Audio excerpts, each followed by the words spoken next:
Hi guys, my name's Heather. I'm a dental hygienist here with GuruNanda, and today we're going to be talking about what are the signs of gingivitis, also known as gum disease. So the most common sign that you have gum disease is if your gums bleed. Bleeding gums are never normal. I don't care if they've been bleeding your whole life. It's not your version of normal. Gums should never bleed. So if you're flossing and you're noticing that they're bleeding, or if you're brushing, water flossing, and you spit and then you see blood in the sink, that means your gums are bleeding, and that means they're unhealthy, they're inflamed, and that's a sign of gum disease. But let's talk about some other signs first. So the first sign is bleeding gums.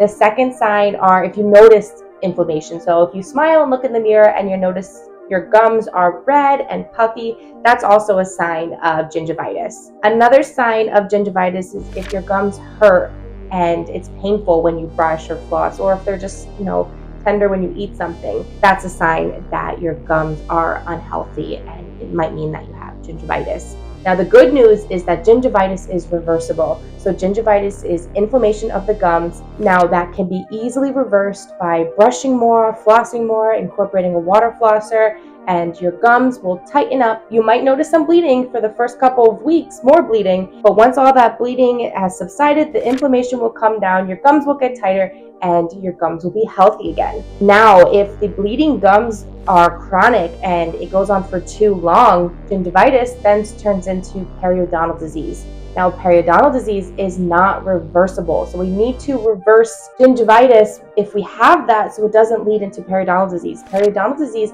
affects the bone, not just the gum, and once that happens, it's not reversible anymore. We'll talk about periodontal disease in another video, but today is just about gingivitis. Just to recap, some signs are red, puffy, swollen gums, if they bleed, and if they're painful. Definitely consult with your hygienist and dentist if you're noticing these signs. Make sure that you're getting your teeth cleaned every 6 months. Make sure that you have a healthy diet and you're taking care of your teeth by brushing twice a day, flossing, and of course, tongue scraping. All right, that's it for today's video. I'll see you guys in the next one. Bye.